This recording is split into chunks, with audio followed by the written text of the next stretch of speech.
안녕하세요 여러분, 펄메이커입니다. 이번 영상은 지난 영상에 이어서 이혼을 꿈꾸는 그대에게 드리는 이번에는 유효기간을 정하라 라는 거에 대해서 말씀을 드리겠습니다.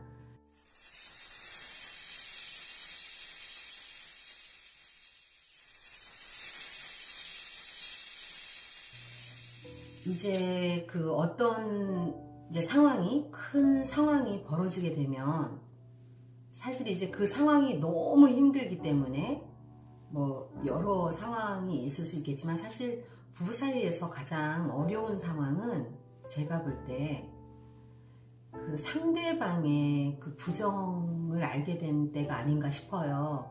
그 이외에도 뭐 여러 가지 어려운 일이 있겠지만 예를 들어서 뭐 경제적으로 뭐 사업을 하다가 어려워졌다거나 아니면은 뭐 가정에 뭐 불행한 일이 뭐 벌어졌다거나 그런 것도 너무 힘들겠지만 사실 그런 걸로 이제 이혼으로 가게 되는 거는 감정이 그렇게 막 지금 상대가 부정을 했을 때만큼 그렇게 힘든지는 않은 것 같아요. 왜냐하면 그런 일들은 그래도 둘이 함께 겪어나갈 수가 있는, 넘어갈 수가 있는 일이기 때문에 그렇습니다. 그래도 혼자가 아니고 저 사람이 있어, 우리가 함께 이걸 해결해가면 돼가 되는데, 이 부정행위라는 거는 사실 정말 제가 혼자 겪어야 되는 일이 돼버리기 때문에 굉장히 이제 더 어렵게 되는 것 같아요. 그래서 대부분 이혼했어요 라고 하면 제일 먼저 드는 생각이 저 가정에 어떤 부정행위를 누군가가 했겠구나, 그런 생각을 쉽게 하게 되는 것 같아요. 이제 뭐 저도 사실 그렇게 이혼을 하게 된 케이스이기 때문에 저도 이혼을 말할 때는 아무래도 그런 경향이 있게 되는 것 같아요. 만약에 너무 제 영상이 어느 한쪽에 치우쳐서 이렇게 진행이 되는 것 같더라도 여러분이 너그럽게 이해해 주시기 바랍니다. 오늘 주제가 유효기간을 정하라 였는데요. 이렇게 어떤 이제 큰 일이 벌어졌어요. 그럴 때 감정이 이제 너무나 들끓는 상황이라는 거는 이제 뭐 아실 테고요. 여러분이 현재 이제 겪고 계시는 분도 많으실 테니까요. 그럴 때 사실은 너무 힘들고 그런 경험을 대부분 처음 겪는 거거든요. 2번, 3번, 뭐 4번 겪어가지고 막 내가 굳은 살이 박혔고 이제 내가 좀 요령이 생겼고 그런 게 아니라는 거죠. 대부분 태어나서 처음 겪는 일이다 보니까 너무 실제 상황보다 더 부풀려서 받아들이게 돼요, 일을.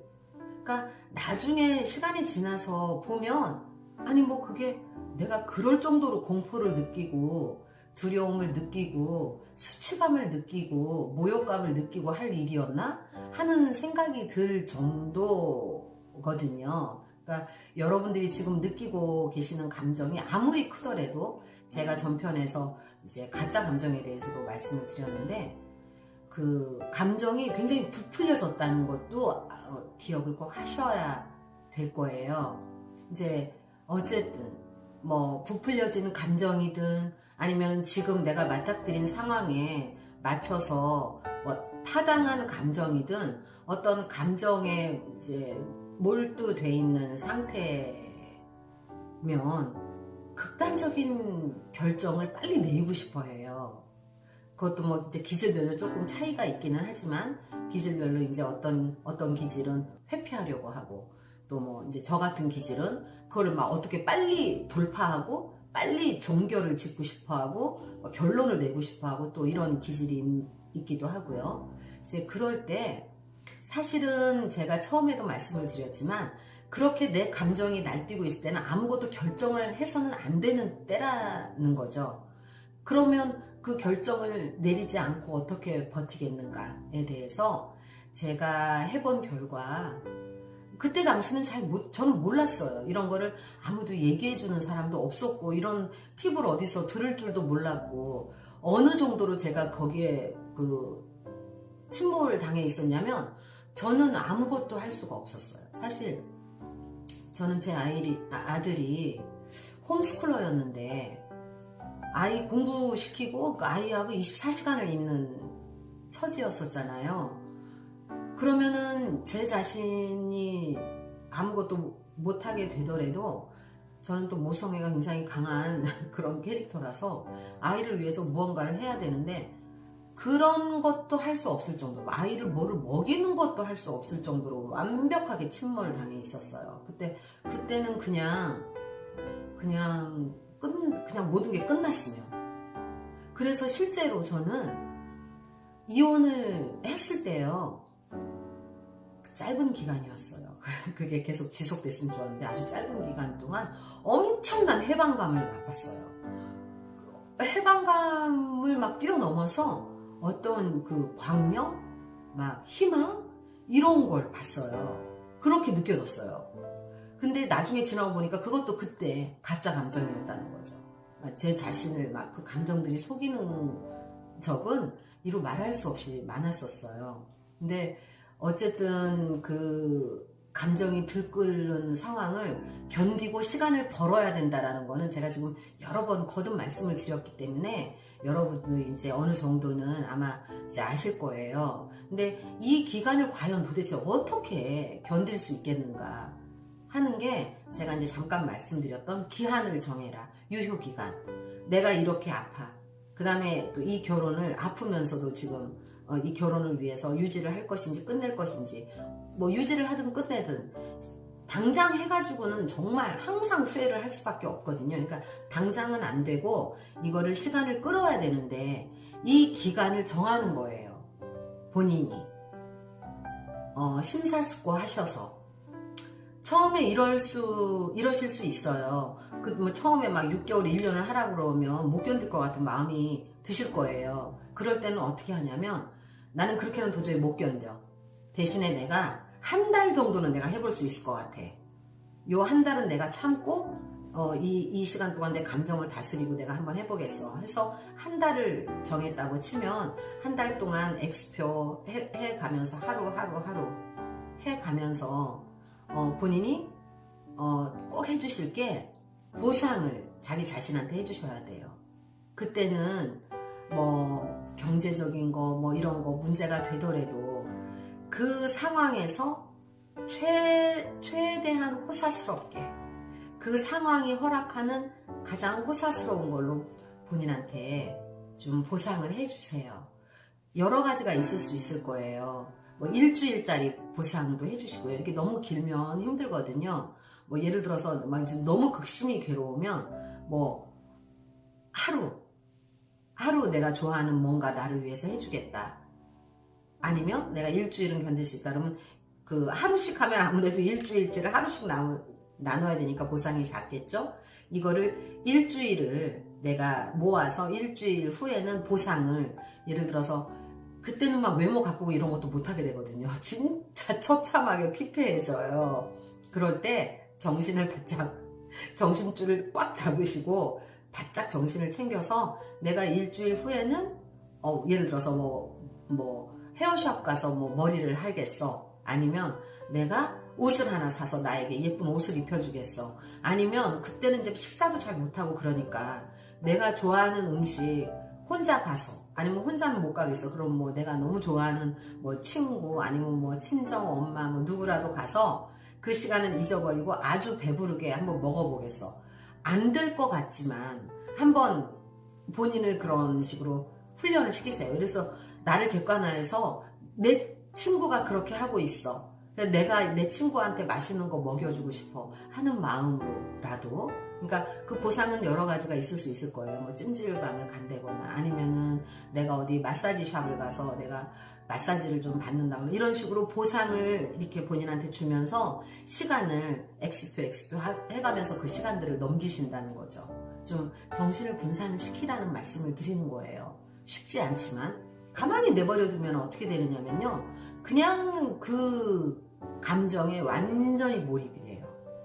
무언가 플랜을 세워서 나를 자꾸 거기서 끄집어내는 것들을 힘들지만 하셔야 본인이 거기에서 나오실 수가 있으세요. 그거 꼭 명심하시고요. 그렇게 해서 일주일짜리 보상, 그 다음에 뭐 이제 한 달이 됐을 때는 조금 큰 보상을 주세요. 뭐 하루 당일치기라도 어딘가를 다녀오신다거나 뭐 여행을 가신다거나 아니면 즐겁게 웃을 수 있는 뭔가를 꼭 해서 보상을 주시고요. 한 달을 해보시면 최악의 한 달이거든요. 그 처음이. 그러면 그 지날수록 이게 이제 조금 내성이 생겨요. 그러면 조금 한 달을 더 늘려보고 아니면 한 달 후에 한 2달 정도 내가 더 해보겠어. 이제 그 동안에 물론 관계를 개선을 하기 위해서 노력을 한다든가 이제 그 플랜은 처음에 좀 짜시면 좋아요. 정신이 없더라도 누군가와 함께 좀 도움을 받으시더라도 이렇게 플랜을 내가 한 달 동안에는 무엇을 할 것이고 그 다음에 무엇을 할 것이고 이렇게 해서 본인 자꾸 늘어지고 감정에 빠져드는 본인을 자꾸만 끄집어내서 뭔가를 시키셔야 돼요. 그러지 않으면 이 시간이 너무 오래 걸리고 몇 년이 걸리고 이렇게 돼버리기 때문에 그렇게 되면 또 이제 제가 또 다른 영상에서 다루겠지만 이혼의 후유증에 대해서 제가 적나라하게 이제 다룰 거예요. 그거는 이혼을 하시는 분들이 내가 이혼을 하면 이런 걸 겪게 되겠구나 하고 좀 아셔서 나는 이걸 겪느니 내가 가정을 좀 지키는 게 낫겠어 라고 생각을 하시면 제일 좋겠고 아니면 그래 이런 게 있으니까 내가 마음의 준비 이렇게 하고 어떤 준비를 하고 이런 차원에서 제가 이제 영상을 그걸 준비를 하려고 해요. 이제 거기에 다루게 되는 것들이 무슨 상실감, 우울감, 뭐 이제 분노 뭐 여러 가지가 있어요. 그런 것들에서 헤어나오지를 못하게 되기 때문에 그리고 그거에서 너무 오래 나오기가 그렇기 때문에 이제 여러분이 초반에 힘든 일을 겪으시면서 아예 어떤 이렇게 스텝을 만들어 놓고 거기에서 이렇게 지나오시는 건 굉장히 도움이 될 거라고 생각합니다. 그래서 오늘 영상은 유효기간을 정해 놓으시고 그 유효기간 동안에 어떻게 이제 본인에게 보상을 해주면서 유효기간 안에서 잘 벌어진 상황들을 수습해 갈 것인지 그 매뉴얼을 짜는 영상을 준비를 해 보았습니다. 그 유효기간을 정하는 거는 사실 굉장히 중요합니다. 그거는 또 남들에게 이야기를 하는 것도 중요하고요. 나중에 이제 지원군을 많이 확보하라라는 편에서 말씀을 드리겠지만 그 지원군들에게 예를 들어서 나 얼마 동안 내가 여기서 빠져나오기 위해서 노력할 거야. 그러니까 나를 좀 도와줘. 너는 나한테 이런 걸 좀 도와줘. 너는 이렇게 해줘. 그렇게 얘기할 때도 내가 유효기간을 정해 놓았어. 한없이 너한테 그러지는 않을 거야 라고 얘기하기에도 아주 좋습니다. 여러분이 꼭 이 아픔에 대해서 언제까지만 내가 꼭 이 기간 동안만 그리고 나는 넘어설 거야 라는 의지를 가지고 유효기간을 정하시는 건 굉장히 도움이 될 것으로 생각합니다. 상처로 진주를 만드는 그날까지. 오늘 영상은 이렇게 마무리하겠습니다. 언제나 여러분을 응원하는 펄메이커입니다. 감사합니다.